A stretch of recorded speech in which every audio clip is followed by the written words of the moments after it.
Jennifer from Unveiled Wife, and today we have Amanda here with us, and let's just jump right in. Hi, Amanda. Hi, How are you? I'm doing great. How are you? Doing awesome. So, can you just share a little bit about who you are with the community? Okay, I am 24 years old. I have been married a little under 2 years now. We don't have any kids. We live in Covington, Louisiana. And currently, I am a drilling engineer for an oil company. I work offshore 14 days out of the month, and then I'm home 14 days out of the month. So I've been doing that pretty much since we got married. So that's definitely played a huge role in our relationship. I kind of through one of those rough patches when I was gone, and my husband and I really needed some guidance. I stumbled upon Unveiled Wife and really started to seek your prayers every single day that you would send out for strength, and just to look for other women who were going through struggles in their marriage, and just trying to connect and know my husband in a different way. And that's how I became so in love with everything that Unveiled Wife has to offer. So Well, I guess that was about a few months ago that then I stumbled upon that. So okay. Well, thank you so much for being here and for sharing that. I get so encouraged when I hear about how Unveiled Wife is impacting wives, because it's just become a huge passion of mine. So thank you for sharing. yeah. Also, before we jump into talking about specifically chapter 17 of Wife After God, you had mentioned your work situation and how you're on and off throughout the month. And for wives who are listening right now who have similar situations, whatever their occupation is, or maybe their husbands, can you maybe give some encouragement or advice to them about how to, protect your marriage when your work schedules are off like that? It's going to sound so crazy and so silly, but one of the things that my husband and I started doing was, no matter where we were at or what we were doing or where he was at or I was at, we would try and send each other an email every single day, going through all the little things that we were missing, being apart, whether it was, I had egg whites and turkey bacon for breakfast or whatever, just little things to kind of just make each other feel like we were a part of each other's day, even though we weren't. And we would always finish it out with 5 things that we loved about each other, just because it's so easy to feel like you're so disconnected when you're, hundreds of miles apart, when, you have so many other things pulling you in different directions. You have to commit that time every single day to reconnect, or it's not going to work. You're going to drift apart. And that's when, of course, things can really start to go downhill. Yeah. Well, thank you so much. I think that's a really beautiful way of keeping the conversation in marriage going.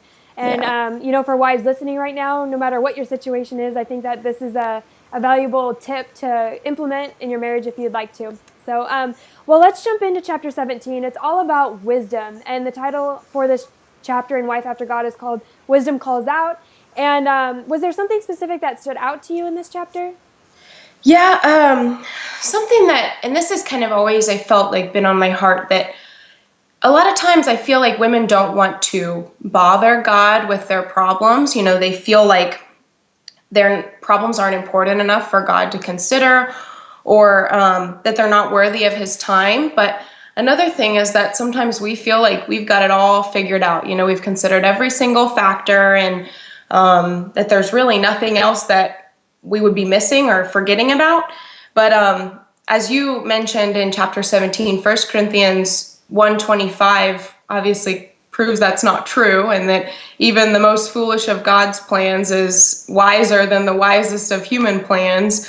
And I think that the only way that we're going to feel comfortable with God's plan for us is to learn to trust him. And the only way that we're going to learn to trust him is spending time with him and getting to know him, and learning about him, and spending that quality time with him every day, and just beginning to understand the true depths of his unconditional love.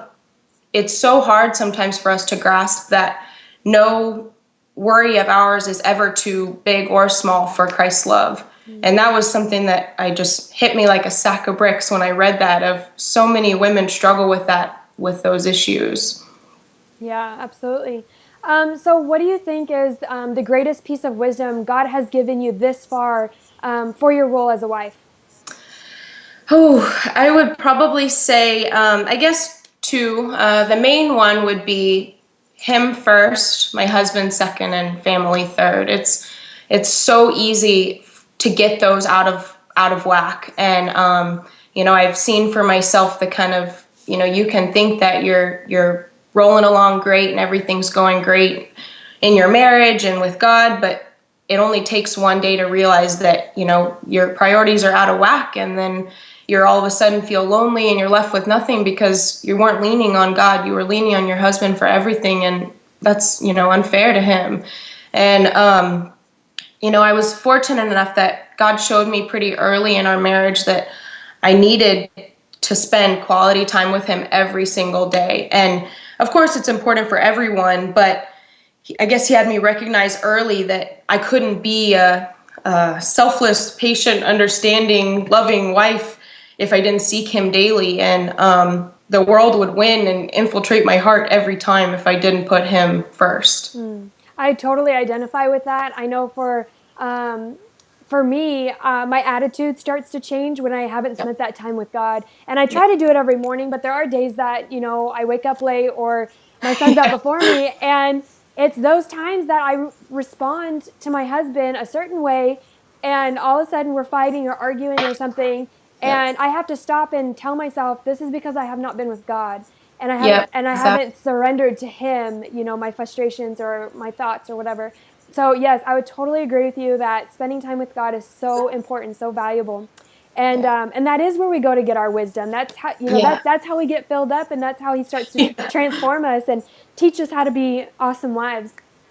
So let me ask you if you have a specific story of when God has given you wisdom in a particular situation in marriage and how it benefited your marriage. Okay, well, I guess not long after my husband and I got married, I had a pretty big falling out with a very close family member. And, everyone around me was telling me, it's okay to stay mad, be mad. I mean, I even wanted to stay angry, I guess was human nature and me taking over of, what, I don't want to forgive, I don't want to forget.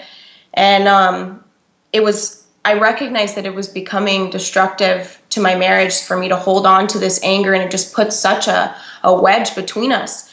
And late one night, up crying, just not knowing what to do about the situation, I called out to God and I said, take this from my heart. Like, I don't know what to do anymore.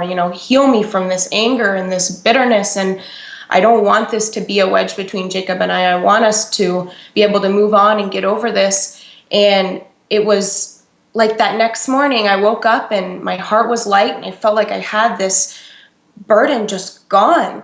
And I knew that in that moment, that was God just putting something on my heart that I needed to call out for him, and that I needed to seek his guidance and his wisdom to be like him, because he's not an angry and a vengeful, and he doesn't seek to hold grudges, and that's the person that I was turning into because of the situation. And so I call on that time in my life so often when I try to think that I'm bigger than God, or my ideas or my options are bigger than him and what he has to offer, because I'm like, that's very evident that that's not the case, in situations like that. So yeah, and I think that so often we actually hinder ourselves from going to God because we feel like we have to have a certain prayer or we have to know what we're asking for. But I want to encourage anyone that's listening right now, like your prayer, like what you said to God, it's like, God, I just need help. Like, I don't know what else to do in this situation. Give me the wisdom. And that's all that we need to pray. And he will give us that peace. And not only just peace, but he'll help, render the situation for us. And it's like he defends us. And exactly. So I just want to encourage anyone that's, hearing this right now, that just go to God, just cry out and tell him that you don't know what you're doing. There's great humility in that, and God will honor that, and he will come to our rescue. Yeah. So what do you think is the greatest impact wisdom has on marriage? I know that you've touched on it a little bit more, but is there anything else that you could add to this? I guess that, it's no secret that we as women desire or need to feel loved and wanted and desired and valued. And I think that God designed women this way so that we would lean on him and that we would seek him in everything that we do. But when we start leaning on the world, I guess, and trying to get our satisfaction from the world, we're going to be let down every single time.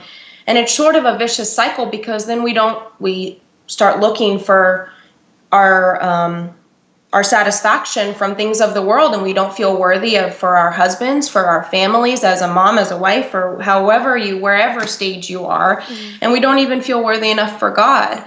And in that turn, we stop seeking him when we don't feel worthy. And once we stop seeking God and going to him daily for our advice and for love and encouragement, it just can really be a downhill spiral for our marriage and for our families. And so I think that that's something that is so crucial for seeking wisdom in marriage, is to know that, you need to turn to God when you feel like you're not where you need to be, I guess. Yeah. And just to add to that, I've realized in my own marriage that yes, going to God is very important, and he will give us that wisdom, but along those same lines is educate yourselves as a wife, read the marriage books that are written by Christian leaders, and inform yourself about the marriage issues out there that can be affecting your relationship. Definitely. And use them to just implement better ways, or to help change your character and things that we need to work on. Definitely. I've learned a huge lesson over the last few years about being intentional about learning, and keeping myself humble enough to learn that I can always be a wife that can improve. Yeah, definitely. Well, as we wrap up this interview, is there one more thing that maybe God's been teaching you lately about marriage that you'd like to share with our community? I guess one thing really that the Wife After God study has taught me was that, when everything around you is telling you that, you're not good enough, that you're not measuring up, that, whether it be at work or at home or whatever aspect, is that, you're always good enough for God, and you can always start over with him, and that he has so much more grace than we have sin. So whatever you've done that you think that you can't go back to him, that, you always have a fresh start with him. And whatever you're going through or have gone through in your life, there's just his love and mercy will be there for you. And it's being a wife is definitely a marathon. It's not a sprint. It's not like a one quick fix. It's something you have to work at every single day. And something I've learned, I guess, most recently is that, it's so easy to, when things go wrong, you point at your husband like he's not doing that right, or he's not doing this right, when so commonly I just need to look inwards and be like, what can I fix about myself, So that's definitely been quite like you said, a humbling, knowing that I need to change and that my heart needs to change or learn. And so that's definitely brought me further in my marriage, for sure. Awesome. Well, thank you so much, Amanda, for taking your time to speak with us today. And what you had to say was so encouraging. And I'm just going to continue to pray for you and your marriage, that you and your husband do well, and just continue to keep that conversation going. And just thank you for being here. Thank you, Jennifer. Okay, bye.